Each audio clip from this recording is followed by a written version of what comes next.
Bem-vindo a mais um episódio da UnoCast, podcast da Uno Rede Imobiliária. Meu nome é Mário Otávio. E o meu é Lidiane Rocha. E hoje estamos aqui com o nosso convidado, Helder Gomes Dutra, que é tabelião do Quinto Ofício aqui em Campo Grande. Helder, fala um pouquinho da sua história, se apresenta para o pessoal. Olá, Otávio. Olá, Lidiane. Obrigado pelo convite, né? Um prazer, uma honra estar aqui com vocês nesse episódio aqui do podcast da Uno. E eu estou, né, como tabelião de notas aqui em Campo Grande já há 9 anos, vim das Minas Gerais e já estou bem adaptado aqui à cidade, né, a nossa cidade morena. Inclusive o nome, né, rebatizamos o nome lá do nosso cartório, é o Quinto Ofício Cartório Cidade Morena, né, uma homenagem aqui à nossa cidade. Né? E a gente, hoje, né, já me adaptei bastante à chipa até. Minha filha prefere a chipa ao pão de queijo. Porque mineiro é pão de queijo. Que reviravolta familiar. Então já estamos bem adaptados aí à nossa capital, né, a capital do estado de Mato Grosso do Sul, que tem aí suas qualidades, né, sua pujança também no mercado imobiliário, né. Isso é muito importante para a minha atividade, né, para a atividade dos cartórios. Né?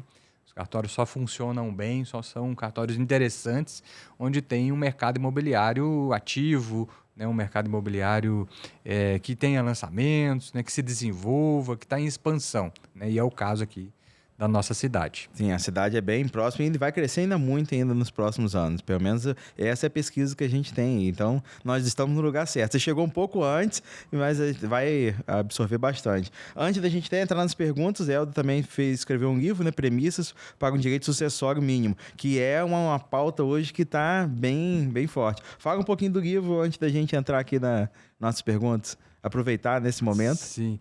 Então, Otávio, isso aí é um resultado de um estudo, né, do meu doutorado, né, que eu fiz pela FADISP em São Paulo, e a gente se propôs a estudar um pouco dessas amarras, desses entraves, né, para se planejar, né, a transmissão da herança no Brasil. Sim. Né? Então, essa que é a proposta do livro, né?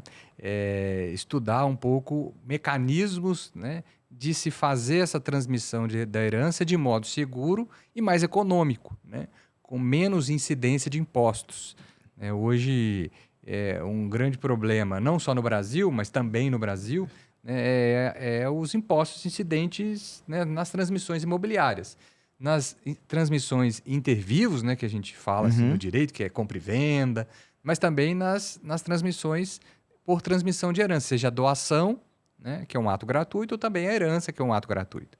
Então, até recentemente, né, foi aprovado no Congresso Nacional uma reforma, né, à Constituição, uma emenda à Constituição, né, a chamada reforma tributária, e um dos pontos dessa reforma tributária foi justamente estabelecer que os estados, na cobrança desses impostos sobre herança e doação, têm que estabelecer alíquotas progressivas, né, de acordo com o patrimônio.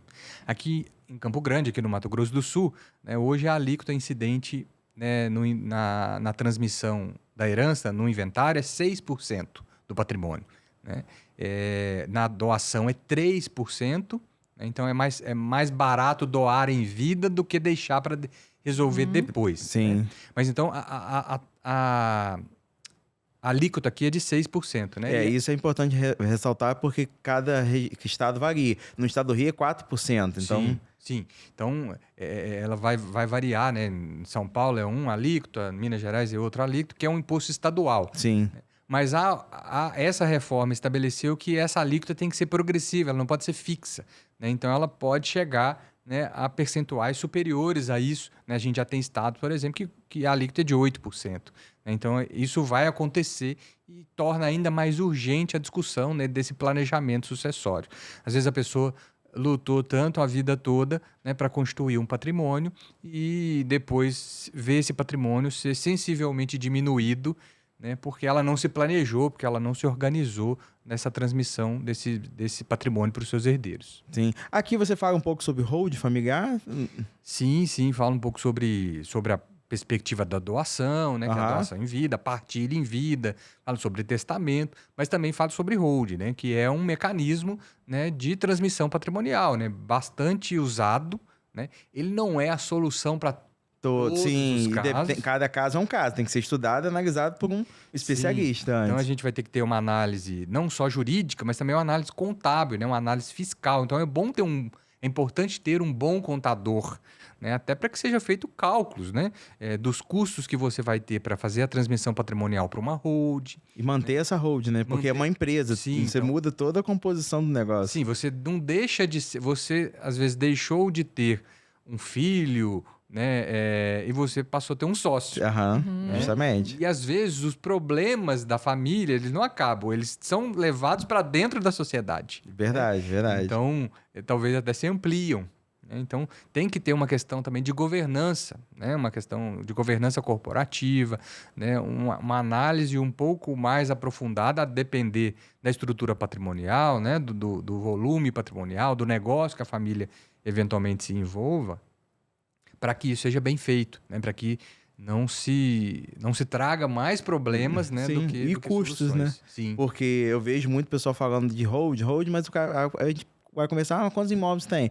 Tem 2 imóveis, tem 1 imóvel. Eu falei assim, cara, acho que você tá indo pro caminho errado. É igual ouviu falar, mas não começou a estudar. Uma atividade muito interessante, por exemplo, Otávio, de uso, né, da holding são aquela pessoa que adquire imóveis para alocar. Sim. Para alugar.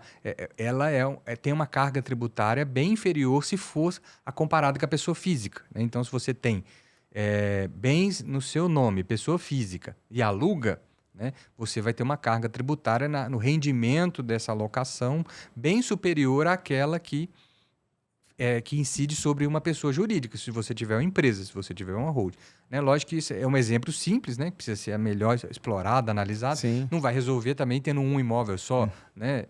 Precisa ter um volume um pouco maior de imóvel para que os custos adicionais, né, com o contador, como você colocou, com outros profissionais, né, valham a pena essa migração. Né? Seria melhor inicialmente a própria doação, como você falou, que Sim. já é uma coisa que se resolve. E é mais simples, né? Já não tem muito problema. Você pode fazer uma doação com uma reserva de usufruto, você continua morando no imóvel, continua alugando o imóvel, continua usufruindo do imóvel, né? E quando eventualmente falecer, isso já está, né, no nome do filho, no nome do beneficiário, né? Eu digo assim... Vamos explicar primeiro o que é usufruto, né? Que a gente pega nível de consciência, as pessoas que já entendem e pessoas que não estão começando a ouvir essa palavra pela primeira vez, né? Isso. No regime de doação, né, é muito comum falar às vezes no popular, o usos e frutos, né? Os frutos do imóvel. Principalmente as pessoas mais antigas, elas falavam mesmo do frutos. Sim. E o uso, fruto, nesse termo técnico jurídico, é o poder, é a disponibilidade de usufruir desse bem, de receber os benefícios desse bem. Né? Então, morar no imóvel, alugar o imóvel, né? E receber os direitos desse aluguel, né? Estabelecer outros tipos de, às vezes, um imóvel rural, um arrendamento rural, né? Tudo isso está dentro desses poderes do usufruto. E ele, geralmente, ele é do proprietário. O proprietário, além de ter o poder de vender, de doar, ele também tem esse poder de usar esse imóvel do jeito que ele bem entenda. Né? É possível, na doação, transmitir esse bem a um terceiro, por exemplo, a um filho, a um herdeiro, e reservar para si o direito de continuar usufruindo desse bem, ou morando, ou alugando e recebendo o aluguel. Né? Não é o proprietário que vai receber o aluguel, sou eu, o usufrutuário, o detentor dos direitos do usufruto, né? Então, é um bom mecanismo, né, de planejamento. Sim, a gente vê muito isso.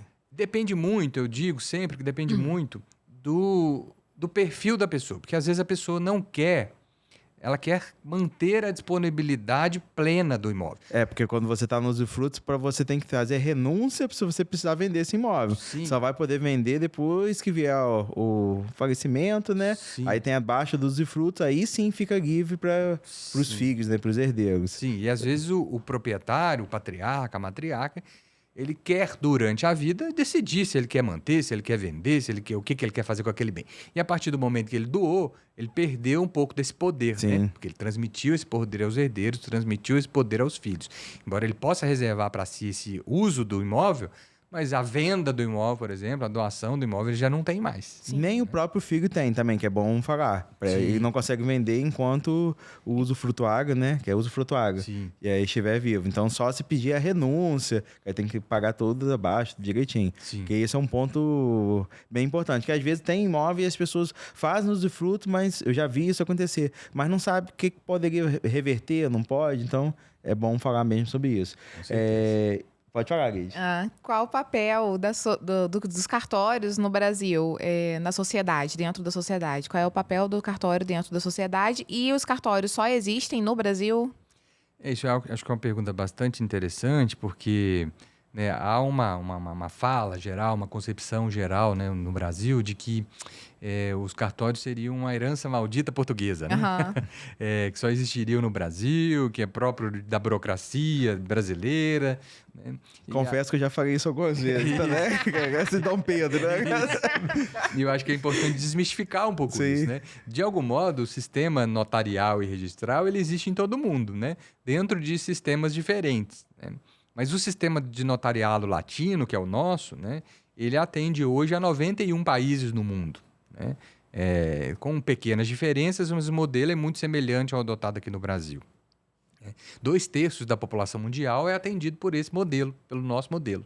Então, a gente tem um modelo desse notariado latino e tem um modelo chamado anglo-saxão, que é um modelo geralmente adotado, né, em países né, de origem como os Estados Unidos, a Inglaterra, né, que tem também a instituição. Tem lá a figura, né, do registrador, do tabelião, né, nos Estados Unidos, do Notary Public, né, mas tem lá essa figura, mas um modelo um pouco diferente do nosso, né? Esse modelo, né, esse modelo, principalmente pensando no tabelião do notário latino, brasileiro, né, ele tem como intuito ser um agente imparcial que vai atuar nasquelas tarefas que foram a ele delegadas, né? Falando do mercado imobiliário, a gente poderia falar, né, nas escrituras de um modo geral, né? Na escritura de compra e venda, na escritura de doação, numa permuta, né? Ele é esse agente que busca atuar para evitar a ocorrência de problemas, né? Então, ele é um assessor imparcial, ao contrário de um advogado que advoga para A Sim. e o outro advogado advoga para B, né? O tabelião, pela lei, ele não pode tomar posição, ele precisa orientar tanto o comprador quanto o vendedor com as suas dúvidas, com os riscos, né, com os cuidados que a lei estabelece, né? Eu digo que esse é o nosso papel essencial, porque eu só cumpro verdadeiramente o meu papel enquanto notário, né, se eu, dentro das minhas possibilidades, dentro da minha atuação, do meu trabalho, né, eu não crio, né, germes de futuros litígios. Sim. Né? Eu tenho que atuar para prevenir litígios. Né? Se um ato que eu intervenho, que é lavrado na minha serventia, que é lavrado no meu cartório, ele deixa ali falhas, né? Ele não esclarece corretamente as partes dos riscos do negócio, né? Eu não estou cumprindo bem a minha função.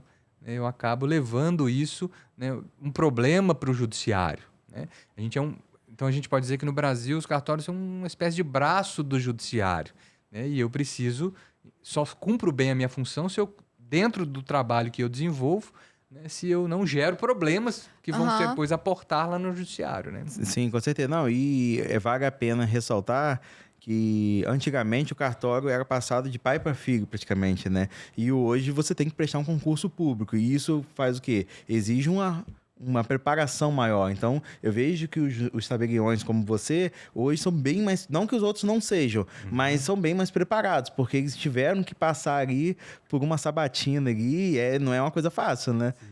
Os concursos de cartório no Brasil, né? Eles são um dos concursos mais concorridos hoje na área jurídica. Sim. Porque hoje você tem pessoas, né, muito capacitadas, inclusive que tinham outras formações, né, que tinham outras carreiras, né, que estão vindo para a área, né, dos cartórios, né, para a área do direito notarial. E profissionalizaram muito. Muita coisa mudou de lá para cá. Eu sempre digo assim, que só faz sentido esse serviço ser terceirizado, porque o cartório é uma espécie de privatização. Sim. Né? É uma delegação de um serviço público que poderia ser prestado pelo Estado, que poderia ser prestado como no fórum, né, no cartório judicial, e ele é prestado por um particular, uma pessoa física que é aprovada no concurso público, né? Toda a responsabilidade dessa função circula em torno da pessoa física. Uhum. Então, os funcionários são contratados na pessoa física, né? Toda a responsabilidade administrativa, fornecedores, né? Eu pago impostos na pessoa física.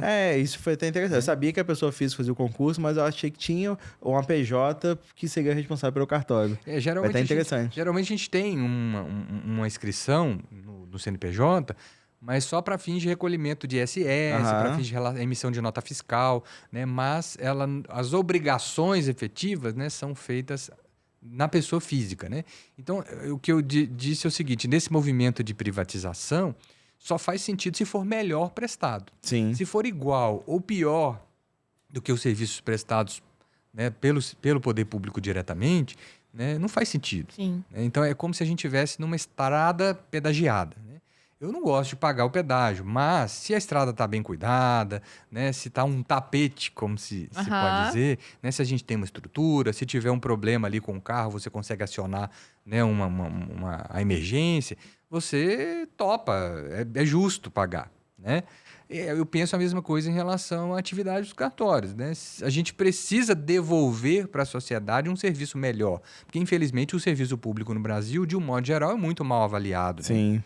Então a gente precisa devolver algo melhor, porque se não for para devolver algo melhor, né, abre uma portinha lá na prefeitura, né, põe a placa lá, cartório, né, e começa a prestar o serviço, né? E o serviço melhorou muito, eu vi. Não que não era ruim, mas agora eu vejo que cada vez que passa tem melhorado, né? Em relação especificamente ao mercado imobiliário brasileiro, qual é a importância do cartório de notas? Então, eu vejo que o cartório de notas, ele, né, tem essa posição, essa função, né, importante de, né, atuar junto com esses profissionais, né, que estão presentes, né, no mercado imobiliário, né, especialmente os corretores de imóveis. Né? Então, eu digo que o meu papel enquanto notário é criar soluções para o mercado imobiliário. Né? A gente precisa mudar um pouco a nossa concepção, mudar um pouco, às vezes, a cultura. Né? Eu sempre digo lá no Quinto Ofício, né, que a gente precisa de, como eu estava dizendo, criar soluções. A gente não... Falar não é muito fácil, né? Dizer que não posso, né? Que não dá para fazer, né? Que a lei não permite, né? É uma posição confortável. Mas a gente precisa sair dessa zona de conforto, né? A gente precisa avançar um pouco mais, a gente precisa escutar um pouco mais, né, os reclames do mercado, né? A gente precisa entender hoje está muito comum, né, no mercado corporativo falar das dores, né? Então a gente precisa entender as dores, né, de quem está do outro lado, né? Eu preciso essa aproximação. Então até essa oportunidade, né, da gente estar aqui falando no podcast, né, serve um pouco para isso, né, para a gente também entender um pouco mais, né, o outro lado, né? E não apenas se colocar ali numa postura passiva, né? Esperando, né, o problema surgir ou simplesmente transferindo as responsabilidades, né? Então, eu acho que essa postura... E eu também, assim, eu só sou remunerado na minha atividade quando eu pratico os atos, né? Sim. Quando eu lavro uma escritura, quando eu lavro uma procuração, quando eu resolvo um problema, né? Quando eu falo não... Eu você não ganho nada, né? Você não está resolvendo o problema. Eu não estou resolvendo o problema, eu não sou útil. Né? Óbvio que eu também, né, preciso cumprir a lei. Sim. Né? Eu também não posso... Então, a burocracia que muitas vezes os cartórios são taxados, né? Ela é importante, né? Porque ela dá segurança às transações, né? Dá segurança aos atos. Né? Embora às vezes a atividade ela é criticada também por isso... Mas, de um modo geral, a população confia num ato levado e praticado num cartório. Né? Você vê muitas vezes a pessoa lá com um contrato de gaveta, né, com uma firma reconhecida, mas ela impunha aquele contrato, né, e fala, não, mas o meu contrato está registrado no cartório. Né? Já ouvi muito isso. Ou, às vezes, ela tem uma escritura não registrada, né? Uma escritura de gaveta também, né? E ela impunha essa escritura e fala, não, mas eu tenho a escritura, né, do meu imóvel, mas às vezes não foi levada na matrícula do imóvel, não que ela não tenha nenhuma força, mas a transmissão, né, da propriedade não foi resolvida, não foi concluída, né? Não foi efetivada, né? Então a gente tem esses pontos que são a nossa atuação, né? Que faz parte do nosso esclarecimento, né? E que, como a gente estava até colocando um pouquinho antes aqui, né, o papel de esclarecer, o papel de levar essas informações, o papel de, né, tentar colaborar um pouco nessa cultura da informalidade que nós temos no Brasil, da ausência de planejamento, do deixa para depois, né, do tal do jeitinho, né, que a gente precisa ir avançando, né, em relação a isso. Sim, com certeza. É bom até a gente falar um pouco desse assunto, que isso eu vejo muito. As pessoas passam a escritura, que acho que já está 100% segura, e deixam para fazer um registro depois. E esse depois, às vezes, demora 1, 2, 3, 4, 5 anos. E o imóvel fica ali no risco, porque se o ex-proprietário receber uma ação judicial, trabalhista, ele pode sim perder esse imóvel, correto? Porque sim, o imóvel ainda não é dele, né? O imóvel é de quem está na matrícula do imóvel, né? O registro. Então é bom a gente esclarecer isso para poder as pessoas pararem, porque assim, ela já avançou tanto, ela pagou o imóvel, ela já pagou a escritura, falta assim, menos de 1% do valor do total para poder finalizar a transação e ela acaba deixando isso para depois. Sim, de um modo geral, a gente é muito avesso a isso, ao pagamento de taxas, né, de impostos, né? A gente quer evitar ao máximo, né, esse tipo de custos, né? Isso acaba gerando esses atrasos, esses retardamentos, essas evitações, né, que a gente evita, às vezes, de concluir todo o processo, né? É muito importante a gente se conscientizar disso, né, e entender, né, que, às vezes, na aquisição no mercado imobiliário, né, a segurança jurídica é um fator que deve ser considerado desde o início. Sim. Né? Você que quer investir em imóveis, né, precisa saber que, para que se possa investir com segurança, né, é necessário fazer, né, cumprir toda a cadeia, né, todo o cuidado. Não adianta você ter apenas um bom corretor, né, que vai te construir boas oportunidades de valorização no mercado imobiliário, né, se você, às vezes, não faz, né, todo o cuidado. Todo né? o processo, Sim, 100%. mas às vezes o próprio... Ou não fala um profissional, que o profissional normalmente ele indica a questão do registro. O próprio cartório hoje, ele já traz para si essa responsabilidade que não é dele. Sim. Eu vejo isso, a gente faz as transações lá com o Patrick, atende muito bem a gente lá. E ele traz para si essa responsabilidade que não é dele. O cartório não tem ganho nenhum em levar para o registro, mas ele já traz para poder justamente entregar o serviço completo. Sim. Mas antigamente eu não via muito nisso. Acho que tem uma parte, sim, que o cliente aí não quer pagar mais, às vezes ele não está com aquele dinheiro no momento, mas eu vejo que é uma questão cultural. Foi o que você falou lá atrás. Ele se sente tão seguro que ele já tem uma escritura. Não, já passei a escritura. Então ele acha que aquilo dali já garantiu toda a transação. E ele não sabe que tem essa próxima etapa do registro. E até antes disso, assim, Otávio, a gente tem um grande... não é incomum, né, as pessoas, às vezes, fazerem compra e venda de imóveis, né, por meio de procurações. Né? Então, a pessoa vai lá, passa uma procuração, né, para o Mário depois fazer a escritura. Né? E isso não... E, às vezes, esse depois, né, que poderia... talvez tenha um probleminha ali, ou eu estou descapitalizado agora, mas... O problema é que você falou, né? Às vezes o tempo vem, né? Vai passando, deixa para depois, nunca sobra, né? E isso vai gerar outros problemas, né? Isso pode gerar até um comprometimento dessa aquisição, né? Porque o imóvel está no nome do proprietário antigo, né? Sim. Do vendedor, né? E isso pode gerar ali, ele pode ter problemas, né? Pode ter problemas fiscais, condominiais, né? E essas dívidas são mais gravosas, né? Tem a própria questão de uma dívida trabalhista, né? Que também é terrível para quem é proprietário, para quem está nessa situação, nesse limbo jurídico, porque se chega lá uma penhora trabalhista, né? De um processo vai estar gravado na matrícula do imóvel, você não consegue fazer mais nada. Não consegue fazer mais nada, né? Então... Inclusive o óbito, assim, a procuração, eu passei a procuração. Se a procuração ela tem valor enquanto a pessoa está viva. Depois que ela faleceu, a procuração perdeu o valor. Correto? Correto. E aí tem que levar para inventário, né? E às vezes surge ali algum herdeiro ou outro que não reconhece aquela venda, né? Ou que vai às vezes requerer, meu pai vendeu, mas vendeu muito barato, né? Agora eu quero um complemento, né? Então, assim, não que isso vai né, necessariamente ele vai conseguir, né, esse intento, esse herdeiro.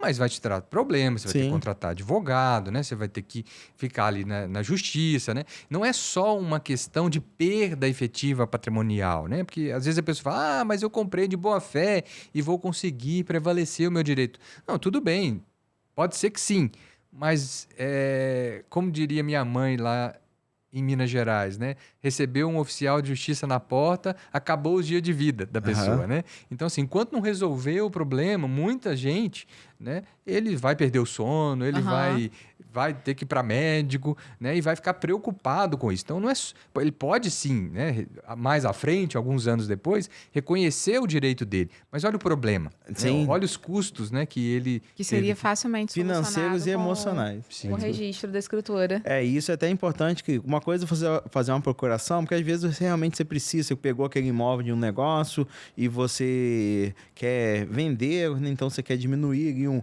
custo de transição para o seu nome para depois ele passar para outro. Então a gente faz algumas transações às vezes que surge essa questão da procuração pública para fins específicos, né, que é só para venda daquele imóvel, então não é para venda de qualquer imóvel da pessoa, mas não é uma coisa que pode durar muito tempo, tem que ser uma coisa rápida. E muitos às vezes fazem uma promessa de compra e venda porque tem um parcelamento em 8, 10, 15 vezes e acabam falando, não, só posso passar a escritura depois de pagar 100% imóvel. Aí a gente já auxilia, não, dá para passar a escritura, vincular a nota promissória. Fala um pouquinho sobre isso, que eu acho que isso é uma coisa que ajuda muito os usuários. Esse é um mito, né, que nós temos também no mercado imobiliário, de que escritura só se faz com imóvel com venda à vista, né?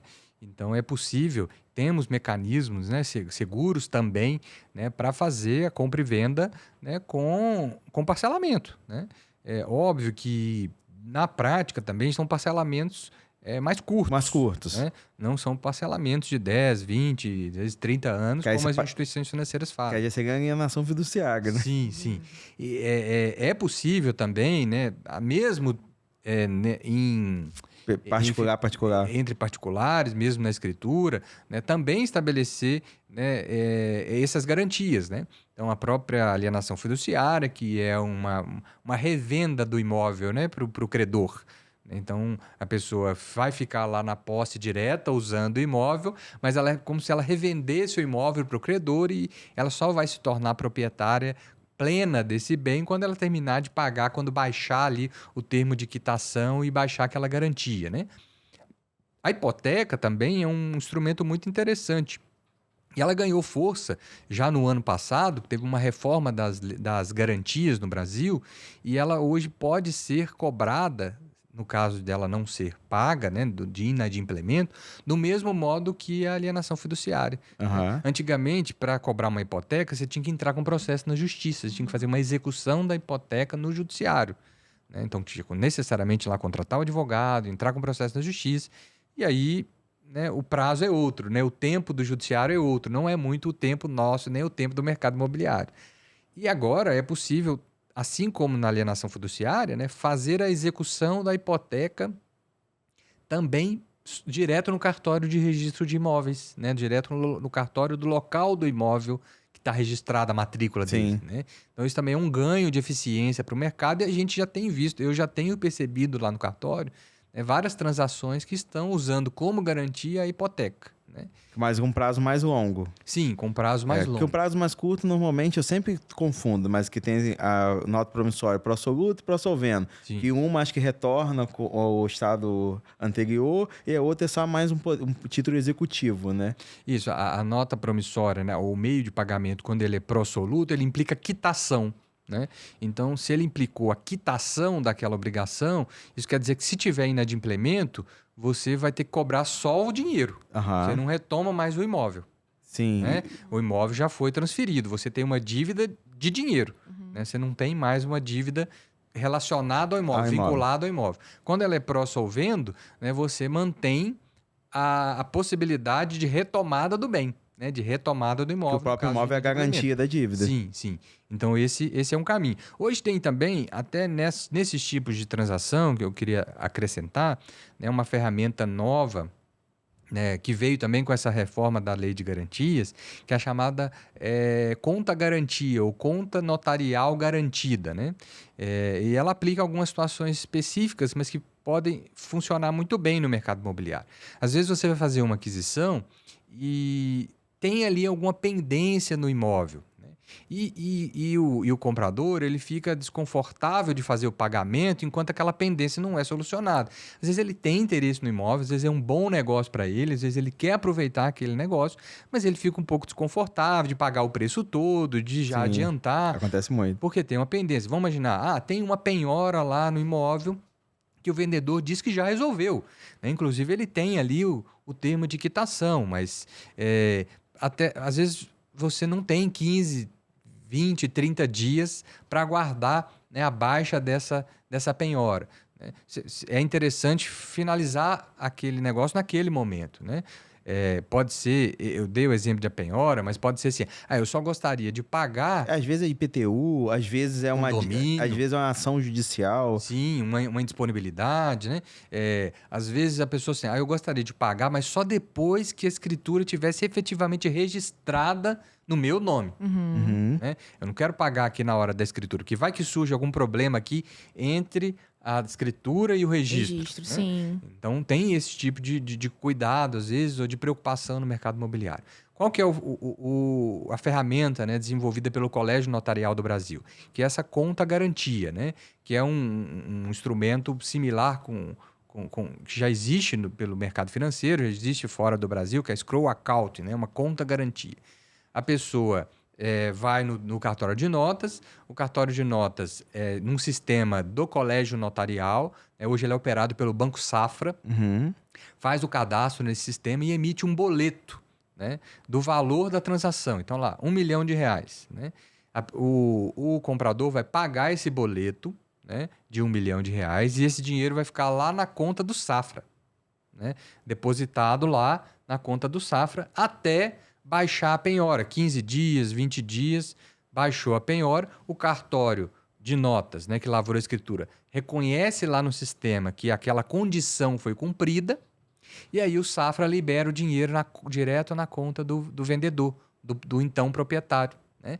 Então isso é um sistema que, com a segurança, né, com essa imparcialidade do notário, né, que ele goza, né, entre as partes envolvidas, né, a gente acredita que ele pode servir para poder, né, solucionar muitos casos, né? Bacana. Até coisa mais simples. Às vezes, assim, lá no cartório, a gente vê assim, a pessoa assim, não, eu só assino quando cai na minha conta. Não, se cair na minha conta que eu assino. Não, mas eu só assino, eu só deposito depois que você assinar. Né? Então, até sempre aceitou na escritura que aceita. Né? Até esse coisa que é um detalhe, né? Uma questão um pouco mais simples. Né? Às vezes as pessoas chegam ali e vão para o banco, né, juntas, para ver se vai cair o dinheiro, vai fazer o Pix, fica esperando o Pix chegar, né, a transferência bancária chegar, muitas vezes, para aí se resolverem, né, se vão assinar. Então, essa é uma ferramenta também que pode ajudar em situações mais complexas, né, mas em situações mais simples. Ela não serve para todos, porque, obviamente, ela tem um custo. Sim, né? Mas é uma segurança. Mas é uma segurança, dependendo do nível da transação, dependendo do aporte da transação, né, que faz sentido. Está funcionando ainda a nível de projeto piloto. Né? Porque eu nunca tinha ouvido. Essa eu nunca tinha ouvido, não. Está funcionando em todo o Brasil já a nível de projeto piloto, né?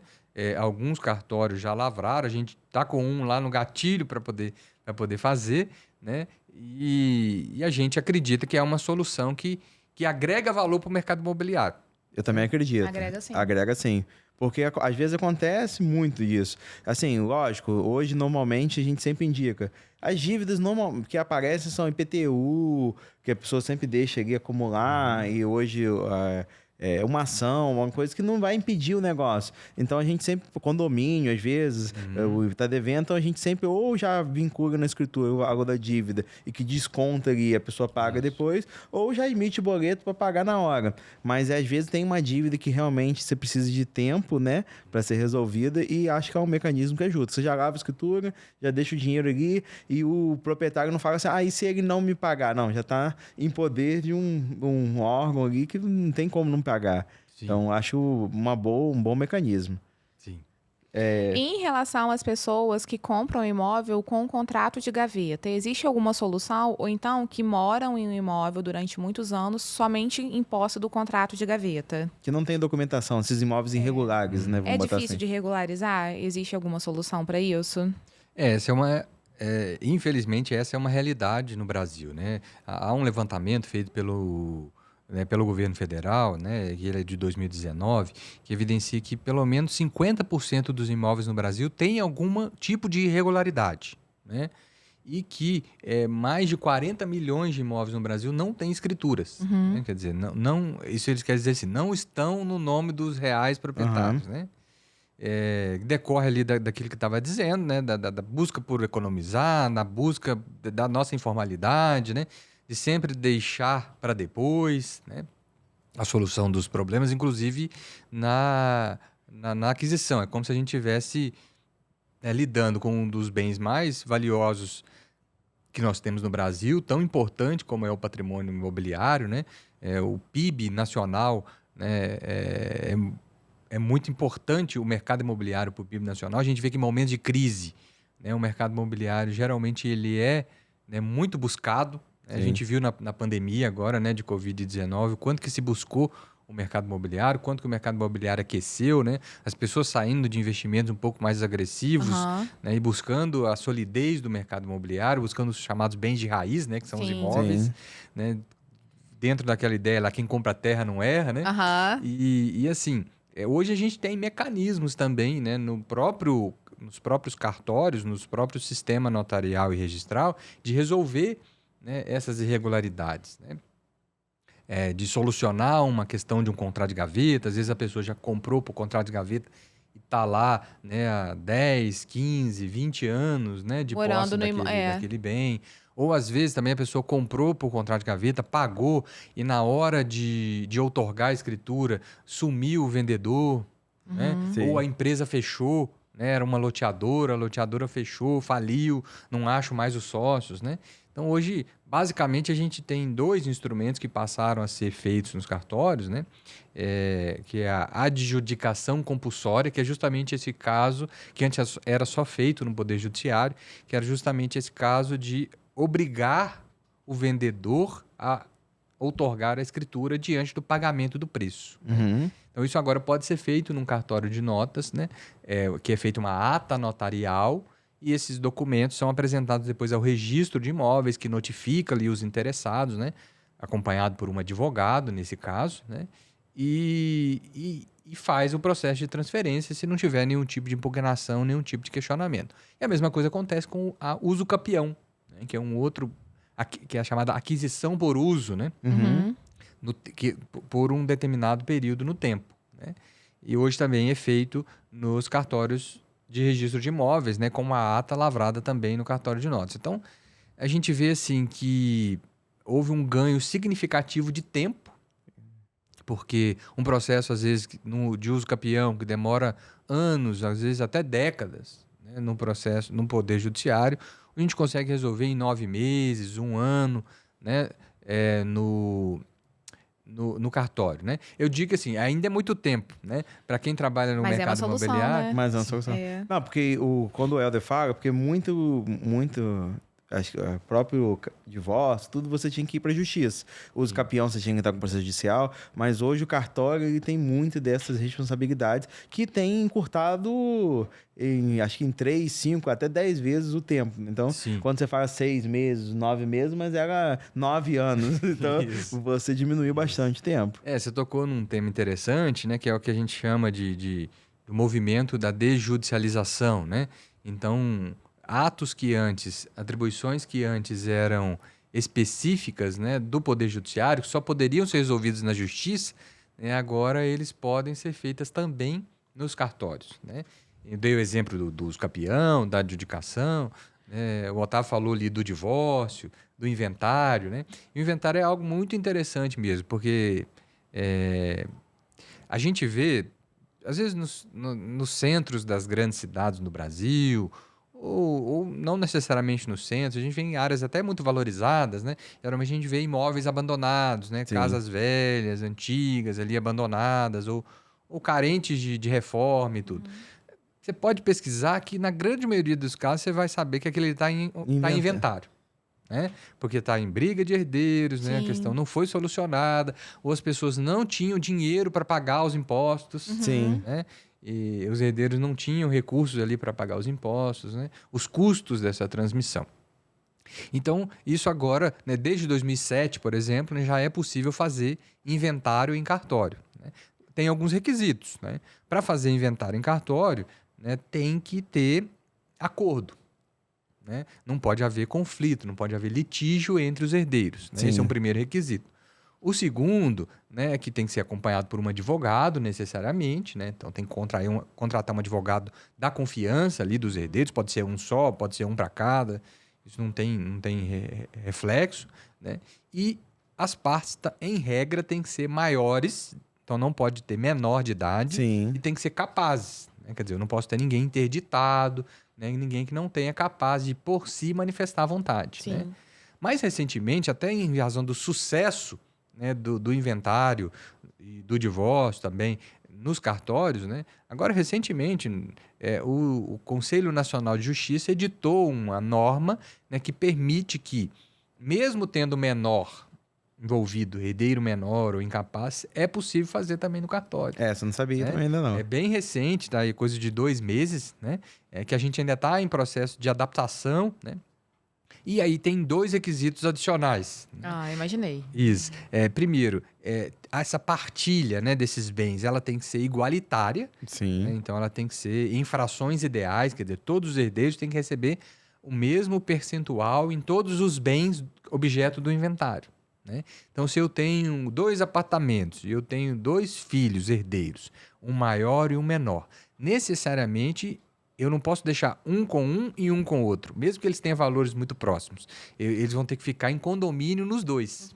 Né? Porque no caso do cartório não vai fazer avaliação judicial, né? Para saber se tem um que é mais valor, se eles têm o mesmo preço. Então, para não ter prejuízo para o menor, né, a partilha tem que ser igualitária em todos os bens. Né? Mas já dá uma agilidade enorme no todo o processo. Muito, muito. Né? E além disso, a gente fala assim, o bem volta para o mercado, né? Assim, muitas vezes o bem volta para o mercado. Porque enquanto o bem está no inventário, tem forma assim, de negociar, mas é em outros patamares, às vezes é até desvalorizado. Né? Então, só para concluir ali a questão do inventário com menores ou incapazes, além de a partilha ter que ser igualitária, tem que haver a manifestação favorável do Ministério Público. Então ainda tem que pedir ao Ministério Público. Tem que pedir o Ministério Público. O Ministério Público é o protetor, o curador dos menores incapazes. Né? Então, o cartório envia administrativamente mesmo, dentro do sistema do Ministério Público, né, a minuta com os documentos, conforme que vai ser feita aquela escritura. Né? O promotor de justiça analisa, avalia, verifica se vai haver algum prejuízo para esses menores e, constatando que não, ele dá um parecer favorável e autorizando a lavrar a escritura. Né? Isso tem demorado, né, cerca de 15 dias. Então, veja bem, o promotor a manifestar, né, é um prazo muito mais exíguo, muito menor, né, do que se fosse tramitar ali o processo judicialmente. Né? Então, isso é um reconhecimento, né, desses serviços, né, que desde alguns anos já começaram a ser transferidos para os cartórios, né, desafogando um pouco o Poder Judiciário, aliviando um pouco o Poder Judiciário, para que ele resolva questões que realmente ele tem que intervir, né, onde tem conflito, né, onde tem litígio, onde tem briga. Né, porque aí não há como compor, né, não há como resolver, e aí precisa ter alguém lá, o juiz, que vai decidir quem está certo e quem está errado. Não, muito bacana. E antes de lavrar uma escritura, quais são os documentos necessários para que toda a tramitação ocorra de forma segura na compra e venda de um imóvel? Sim, basicamente, né, hoje tem um documento só que é, vamos falar assim, obrigatório. Né? Basicamente, um documento que é obrigatório para lavrar uma escritura hoje de compra e venda, que é a certidão de matrícula daquele imóvel atualizada, né? Que é a certidão emitida pelo cartório de registro de imóveis onde o imóvel está localizado. Né? Hoje está muito mais fácil a obtenção desse documento. Né? Muitas vezes as pessoas até finalizam negociações, principalmente quando elas não estão assistidas por um bom corretor de imóveis, sem consultar a certidão de matrícula. Né? Infelizmente, ainda não é tão incomum. Mas hoje você consegue acessar, né, diretamente no cartório. Os prazos, tem cartório que emite instantaneamente a certidão. Você chega lá aqui em Campo Grande, se você chegar e solicita a matrícula, na certidão de matrícula, basicamente em todos os casos, você consegue na hora a certidão de matrícula. É notoriado, né? Que depois a gente pode falar um pouco sobre. E aí você pode também, hoje aqui, é até possível você, por exemplo, acessar um sistema, né, nacional dos cartórios de registro de imóveis, né, e solicitar, né, por esse sistema a certidão de matrícula. Registradores, na verdade. Isso, né? A Central dos Registradores, né, os Registradores de Imóveis do Brasil, né, que é o site. Né, e você pode fazer ali a solicitação, paga no Pix, paga no cartão de crédito, do modo que você quiser. Né? E no prazo exíguo vai chegar no seu e-mail a certidão com validade jurídica, tudo certo, né? Então, esse documento é essencial, né? Porque a gente diz assim, é a certidão de nascimento do imóvel. Ali que vai estar relatado, né, todos os fatos que aconteceram com aquele imóvel, desde a sua origem, né? Ela é importantíssima, né? Além disso, obviamente, a gente precisa ver, né, os documentos de identificação ali das partes, né? Um RG, uma CNH válida, né? E alguns estados, aqui em Mato Grosso do Sul, se exige, por exemplo, uma certidão de estado civil atualizada, né, dentro de 90 dias. Então, nascimento ou casamento, né, justamente para dar mais segurança pro negócio. Ah, não sabia, tem que atualizar então. Sim, para dar mais segurança para o negócio, né? Para que às vezes uma pessoa que traga uma certidão lá de nascimento, da data que ele nasceu, né, e declare que não é casada, né, e às vezes é casado. Né? Ou que declare, né, que às vezes é casado, mas às vezes já é casado com outra pessoa. Então, se não tiver atualizado, você não consegue fazer esse cruzamento. Né? Esses são chamados documentos que eu poderia dizer obrigatórios. Agora, outros que, embora não sejam obrigatórios, são muito recomendáveis. Sim, né? que traz segurança.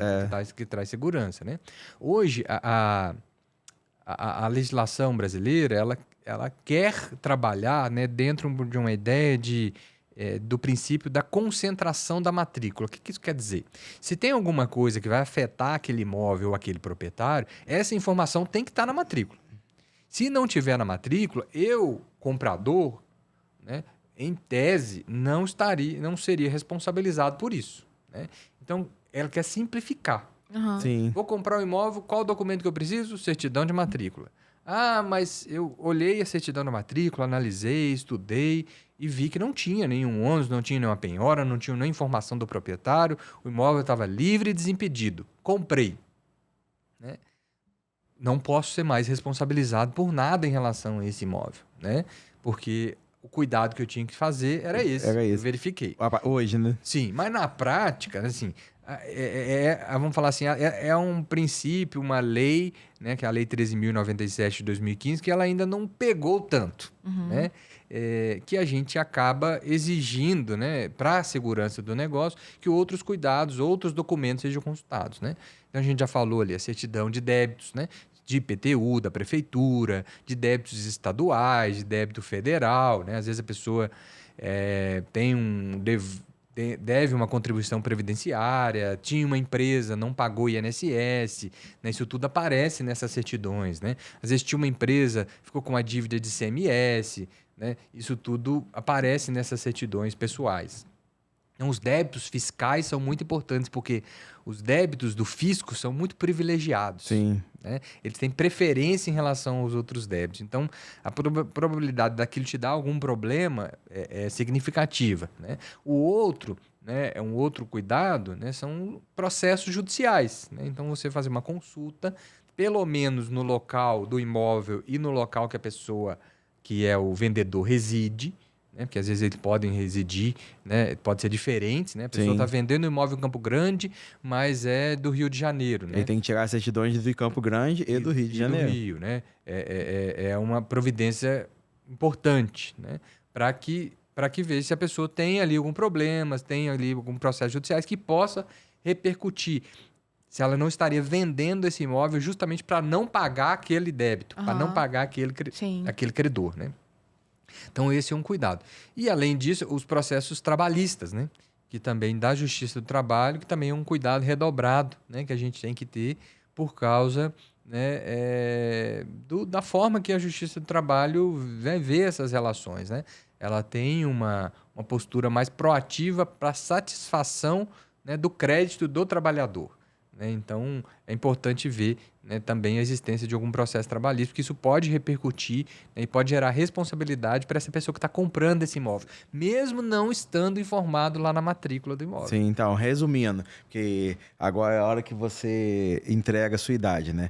Que é porque quando você trabalhava antigamente, né, 22 anos no mercado, você só conseguia passar a escritura com todas essas certidões, e as certidões saindo negativas. Se a certidão saísse alguma positiva, uma ação judicial, o comprador poderia assinar, dando ciência, né, que estava ciente daquela ação, para poder prosseguir o negócio no registro. Então, o cartório de registro obrigava ali, né, pedia para que a pessoa desse ciência que tinha aquela ação.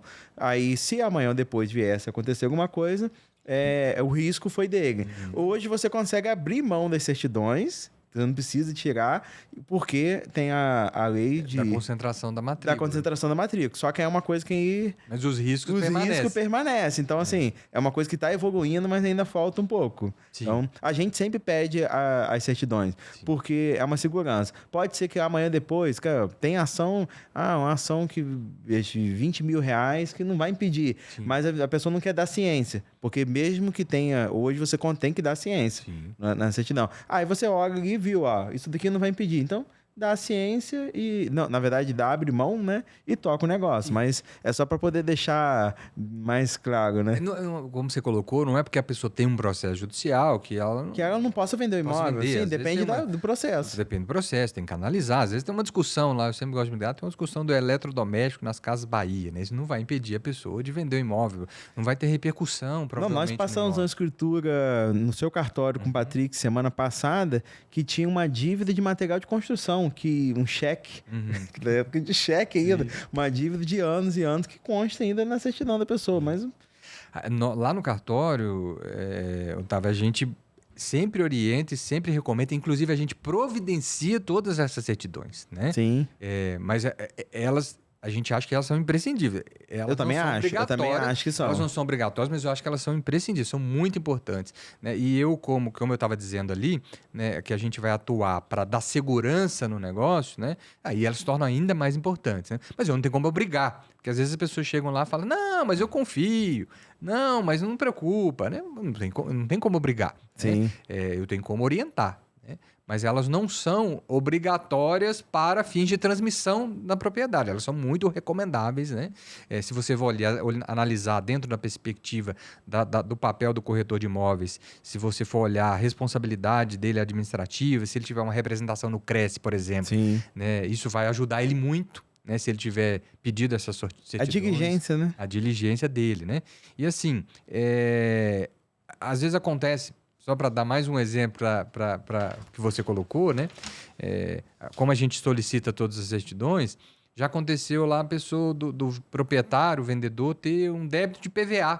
Né? Às vezes a gente até ajudou ele a resolver, que ele não sabia que tinha aquele débito de PVA, né? Que foi levado a protesto. Né? E, então, assim, esse levantamento que a gente faz não é só para pegar pessoas que estão de má fé, né? Ou que estão querendo, né, livrar-se dos seus bens para não pagar, né, seus credores. Às vezes ele não sabe mesmo. Às vezes ele não sabe mesmo, e várias situações que a gente já conseguiu ajudar, né, a resolver um problema pequeno que às vezes poderia gerar até um constrangimento num outro momento, né? Sim. Por alguma negativa de crédito, por exemplo, é que a gente conseguiu auxiliar, sendo diligente e fazendo essa análise um pouco mais profunda. Hoje também você consegue até passar a escritura e recolher o ITBI posterior. Então, assim, não depende de caso, dá uma velocidade na transação, mas você também não pode se acomodar. Né? Sim. Assim, como você colocou da questão de débitos lá, né? Então, o débito de IPTU, por exemplo, que é um débito que acompanha o imóvel, né? Então, assim, se mudou de proprietário, aquele débito de IPTU vai permanecer com aquele proprietário, né? Então, ele é importante, tem que ser considerado. O débito de condomínio também é importante, tem que ser considerado. E, assim, você vai abater o preço, né? Muitas vezes o comprador vai assumir aquele valor, vai pagar diretamente o condomínio, vai pagar diretamente a prefeitura, né? Não vai... Ou ou a pessoa já na hora ali da lavrar a escritura já vai pagar aquele boleto, né? Então isso tudo tem que estar às claras, né? Se tiver às claras, se as pessoas estiverem orientadas, funciona bem. Funciona. O problema é quando surge surpresa, né? Sim. Não, eu sempre, esses débitos, eu sempre faço para pagar na hora o boleto, porque sempre fica aquilo, e se ele pagar menos? E se não sei o quê? E se ele negociar? Então, negocia-se tudo antes, né? Paga ali na hora junto, que não cria aquele desconforto, né? Sim. Que sempre tem... O meu débito era 80, agora ele pagou 60, ele me dá a diferença, não, vamos negociar, vamos resolver antes. E é possível a prática de escrituras eletrônicas? Esse procedimento é ágil, é seguro? Sim. Desde a pandemia, né, de Covid-19, foi editado um provimento pelo Conselho Nacional de Justiça que instituiu, junto ao Colégio Notarial do Brasil, o sistema do e-notariado, né, as escrituras eletrônicas. E isso trouxe, né, um ganho muito significativo, né, de tempo e mantendo a mesma confiança, né, que as pessoas têm na lavratura das escrituras públicas, né? Esse é uma novidade, digamos assim, que veio para ficar, né? Que é essa a novidade do e-notariado, né? E ela encurtou não só custos, né, mas a gente encurtou aquilo que é mais importante hoje, né, na sociedade contemporânea, que é realmente o tempo, né? A necessidade dos deslocamentos, né? Então, às vezes, a pessoa precisava, para assinar uma escritura, né, ou ela precisava contratar, ela ter uma pessoa de confiança para passar uma procuração, às vezes ela não tinha, ou às vezes até o corretor tinha que assumir, às vezes até um pouco desconfortável, mas tinha que assumir essa posição de procurador para poder assinar essa escritura, né? Ou às vezes se fazia mesmo deslocamento muito grandes, né, para poder isso assinar. Recentemente a gente fez uma escritura lá no cartório, né, que o vendedor do imóvel, né, estava em Quebec, no Canadá, né? Imagina o custo, né? Se ele tivesse que deslocar, ou que ele tivesse que ir num consulado brasileiro. Que é uma tarefa, né? Geralmente só estão nas capitais. Aí vem para cá, tem que traduzir. Ele teria que fazer um deslocamento, ele teria que agendar no consulado, ele teria que mandar pelo correio, né? E aí, 60 dias depois, né, que não é o tempo do mercado imobiliário, né, tá aí com essa procuração para poder lavrar essa escritura, né? Hoje a gente consegue, então, com segurança, fazendo a identificação da pessoa, né, fazendo a emissão de um certificado digital. Se a pessoa já tiver um certificado digital ICP Brasil, que é um certificado digital pago, ele é válido dentro da plataforma. Se a pessoa não tiver, a gente emite um certificado notarizado, que é um certificado válido para dentro da plataforma do e-notariado, né, que você pode fazer procuração, escritura, reconhecer firmas. Isso que eu ia falar, não é só para passar a escritura, você consegue fazer tudo. Pode usar todas as funcionalidades dentro da plataforma, né? Tem autorização eletrônica de viagem, autorização eletrônica de doação de órgãos, tem uma série de outros serviços, né, acoplados aí dentro do... Hoje, né, tá tudo mais ou menos na palma da mão, né? O serviço dos cartórios de notas. E você consegue, então, se a pessoa não tiver, você consegue emitir esse certificado, ele é gratuito, né? Não tem custo, né, esse certificado, ele vale dentro da plataforma hoje do e-notariado, e você, então, concluída a negociação com o seu advogado, com o corretor da sua confiança, né, encaminhada a minuta, né, nesse caso lá desse cliente lá de Quebec, né, no Canadá, ele aprovou a minuta, aí se marca o dia, de acordo com o fuso horário dele, né, com toda uma conveniência, ele com o celular, né, faz a videoconferência, aprova os itens principais ali, lembrando que ele já reviu, que ele já fez a análise, né? E depois ele assina com esse certificado notarizado, que é como se fosse um QR Code que ele vai ler e assinar, né, com a senha que ele criou. Então, isso consegue trazer muita dinamicidade, né? A gente consegue... Isso eu dei o exemplo extremo, que a pessoa está no exterior, mas a gente lavra atos, né, com pessoas no Brasil inteiro, sem precisar de fazer o deslocamento, sem precisar de mandar procurador, né? E trazendo essa segurança, né? Trazendo transparência. As pessoas não necessariamente precisam assinar simultaneamente, né? Às vezes você tem, no caso, uma pessoa... Um físico e o outro fora. Um que assina na caneta, né, presencialmente, o outro assina fora, porque, né, a tecnologia ela tem que ser inclusiva, né? Ela não pode afastar as pessoas, ela não pode assustar as pessoas, né? Tem pessoas que ainda querem esse contato pessoal e querem ir lá, querem estar presentes, querem ler, querem assinar. e tá tudo Querem a bem. segurança do cartório. E tá tudo Eles querem falar que eu assinei a escritura Sim. dentro do cartório. E tá tudo bem, tá tudo certo, nós estamos lá para isso, né? Mas hoje cerca de 40% já, Otávio, dos atos que nós lavramos no cartório, Lidiane, eles já têm alguma intervenção. Eles são ou totalmente eletrônicos ou híbridos, né? Parcialmente eletrônicos. Quer dizer, alguém assinou a caneta e a outra assinou à distância, né? Então é realmente uma ferramenta que já ganhou, né, a confiabilidade, né, do mercado e veio para ficar, né? Veio no momento da pandemia, mas hoje já se eternizou, né, Sim. digamos assim. E serve tanto para quem está vendendo para quem está comprando também. Então, você pode assinar escritura, procuração, vender carro, fazer tudo. Então, eu já tirei, quem não tirou ainda, procura lá o terceiro ofício para Sim. poder a gente fazer. E aí, para a gente encerrar, eu tenho uma última pergunta. Nós falamos muito sobre a segurança na hora de comprar um imóvel, mas agora eu estou pensando no finalzinho do financiamento bancário. Eu terminei de pagar o meu imóvel. Qual o documento que o banco tem que emitir? Qual o procedimento para eu poder dar baixa nessa alienação? Então, basicamente hoje no Brasil, né, a gente tem duas formas aí de aquisição do imóvel, né? A gente tem o financiamento, geralmente o financiamento imobiliário, né? É feito pelas instituições financeiras, né? E ele lavra lá, ele faz um contrato. Né? Alguns bancos, né, inclusive, adotam a própria escritura pública como contrato, né?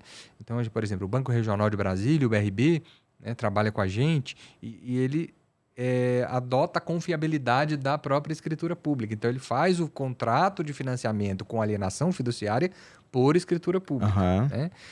E a gente está até trabalhando dentro da plataforma do e-notariado para que esses tipos de negociação sejam feitos, né, dentro da plataforma do início ao fim. Né? Do cartório de notas até o registro de imóveis, né, tudo eletrônico, né, que inclusive hoje também já é possível. E outras pessoas, até a grande maioria, né, faz o contrato dentro da própria instituição financeira. Né? Que tem força de escritura pública. Né? Que tem força de escritura pública. Ele não é... Às vezes as pessoas falam assim, eu fiz o financiamento imobiliário e economizei a escritura. Né? Não é bem assim, não é tão simples assim, porque a instituição financeira cobra pelo contrato. Sim, ela cobra pela abertura de crédito, pela avaliação do imóvel. avaliação, ela cobra uma série de outras taxas, né? Que se você for analisar bem, fica igual ou até maior do que o custo da escritura. Sim, né? verdade. A instituição financeira, né, ela não abre mão da sua remuneração. Né? Ela, inclusive, cria, sempre que possível, né, mais taxas e mais cobranças, né, para poder fazer frente ali aos seus interesses. Né? Mas esse contrato, então, geralmente com prazos mais longos, né? Às vezes 10, 20, 30 anos, a pessoa leva, né, ao registro de imóveis, a instituição financeira, inclusive, exige, né? Porque a instituição financeira não brinca em serviço, né? Está bem assistida, está bem assessorada, ela não admite que seja feito só o contrato e não seja levado no registro de imóveis. Inclusive, ela só paga depois que isso registra. Que pagar. O dinheiro fica bloqueado só depois do registro. Então, a gente precisa, né, aprender com isso. Né? A gente precisa ver com isso. Por que a instituição financeira faz isso? Né?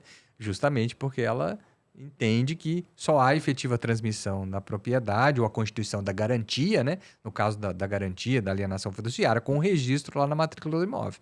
Né? E aí a pessoa vai ali pagando religiosamente as suas parcelas. Né? E muitas vezes ela esquece, né, de tomar a providência derradeira, né? Que é assim, opa, agora transferi isso para o meu nome. Né? Que é depois de quitado, né, o financiamento, né, pegar o termo de quitação no banco, né, para poder abaixar esse ônus, né, na matrícula, esse gravame na matrícula.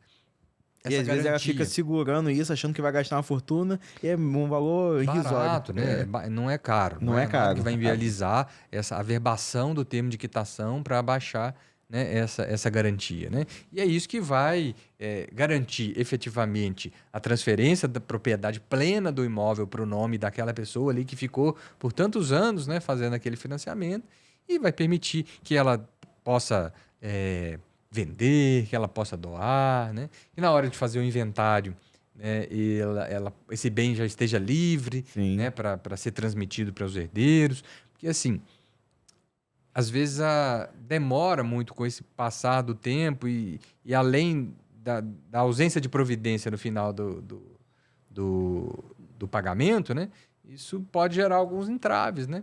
Às vezes não acha mais ali a instituição financeira, às vezes ela já foi incorporada por outra, né? Então, aquela ideia ali da informalidade ou do deixa para lá, ou também do próprio desconhecimento, né, Sim. dessa Sim. informação, que é importante, né? Então, procedimento simples. Pegou o documento, levou ao cartório, averbou, tá? O imóvel é 100% da Já pessoa. está resolvido, já está resolvido. transferido em definitivo, né, para o nome ali daquele que honrou, né, com o seu Sim. compromisso e arcou com aquele financiamento. O pessoal acha que o cartório ele é burocrático, mas na verdade é tudo para dar segurança para todas as partes, né? Tanto que você vai fazer um financiamento bancário, o banco ele não pede certidão do comprador, do vendedor.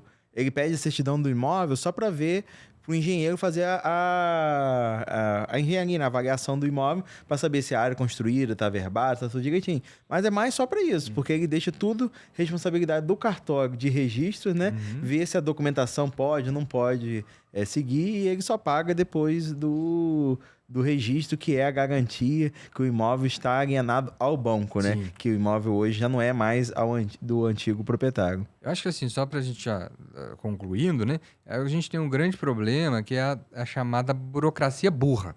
Sim.